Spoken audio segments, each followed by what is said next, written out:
morning. Thanks for joining us this morning on Studio 5. And we're going to start off with a little question to chew on. We've been tossing it around this morning, kind of peppering everyone in the studio. If you had to cut, let's say, $200 from your weekly spending, could you do it, and what would you cut? Yeah, and everybody says, no, I couldn't do it. I also think I couldn't, but then I started to think. I actually cut back this month, started riding the bus and the train in. I know, we're all so proud of you for that. And he hasn't complained once. That's actually, some of it's actually sort of good. So I figure I'm going to save 50 to 100 bucks each month doing that. That's good. I figured we could cut cable TV. How did the teenagers feel about that? My wife is the one who likes dragging her feet on that. Oh, really? Yeah, every day I say, I'm cutting TV. She says, no, I don't think so. Is it a certain show she's going to mourn, or? Yeah, she misses a cable channel. Oh. Fox News, I don't say Yes. She likes to watch Glenn Beck in the evening. So she's anyway, I think we could cut maybe 100, but 200, could you cut 200? See, I think initially there's no way, you know? Yeah. You start to think groceries, I could maybe cut back on my grocery bill a little bit. And I don't know, I sometimes tend to not throw my cash away, but I buy things in bulk to the point where, you know, I'll say I need 3 shaving creams, and I'll need 1. I'll buy 3 to have them on hand, and then I'll go home and I already have 3 in the cupboard. Yeah. So I think I could do better about planning and stocking, and I don't know, but it's a tough question. Yeah, 200 bucks is a lot of money to try to cut out of your budget. Well, we met up with one family. These are the Wheelers from Bountiful, and they cut, are you ready for this? Nearly $1,700 from their monthly spending.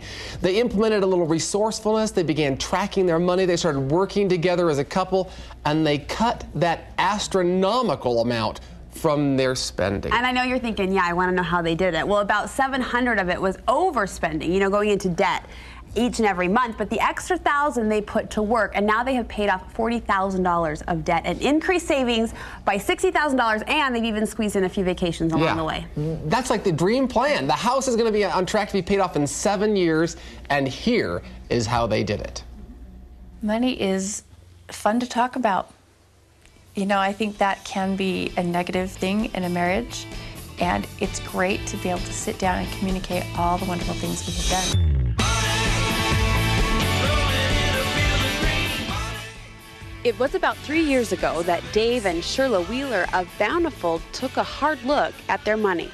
I was just floored at how bad off we really were. I mean, one missed paycheck, and you know, there was no place to get extra money. Here we go. A family with 4 kids, a modest home, 2 cars, a steady corporate job, and $65,000 in debt, and climbing. We've been making the same amount of money over the past 3 or 4 years, ever since we started this. But we actually feel like we have more money by being in control of what we do. Now they track every penny. I know when I go even a week without writing down the money I've spent, I always spend more. And faithfully implement a lot of proven strategies at once. Here's what they did. First, Dave changed his paycheck withholdings to avoid getting a big tax return at the end of the year. Because that tax refund was basically coming back and going to pay off debt that we acquired during the year. That saved about $500 a month. Next, they tackled the food budget. Colton, can you get me the nutmeg out of the pantry, bud? They buy staples in bulk and avoid buying cereal, cookies, crackers, and quick foods. Ice cream, I'm a big ice cream fan, and so we don't buy as much ice cream. To avoid the temptation to eat out, Sherla cooks ahead, preparing partial recipes or doubling a recipe and freezing half. When I sit down and plan, things go a lot better. And if I'm not planning, then I can't think, and I do. The immediate sensation is, okay, let's just go get a 5-bite pizza. The key is a simple menu plan so they're not caught in a pinch. That was another thing we did, is instead of going to, we'd go on a date night and go to a restaurant and spend $35 on a meal, and then $20 on a babysitter, maybe $20 on a movie. You could spend upwards to $100 on a date night. Next, they parked the big SUV. Sherla now takes the little car on errands, and Dave started taking public transportation to work. It was an enjoyable experience for us. As weird as this sounds, it was an enjoyable experience for me. Because once I got on that bus, I didn't have to think about, cars in front of me, traffic turning. It was very relaxing. A $90 savings in gas alone, and that was before prices went up. Nothing was sacred, not even Christmas. They changed their approach, and now each child receives 3 meaningful gifts. 1+1 in a family gift exchange.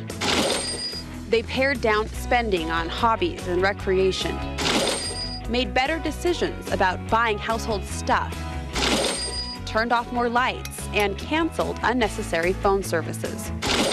They spent a little less on clothing, gifts, and just said no to impulse purchases like treats for the kids while shopping, magazines, and how-to books.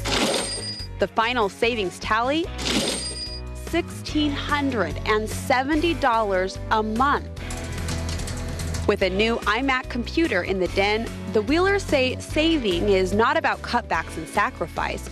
It's just rerouting money you do have, because money from nowhere land just paid for a trip to Disneyland. We went on this wonderful trip for the first time, paying cash for the whole thing. Unbelievable. We didn't have to worry when we came home because it was paid for.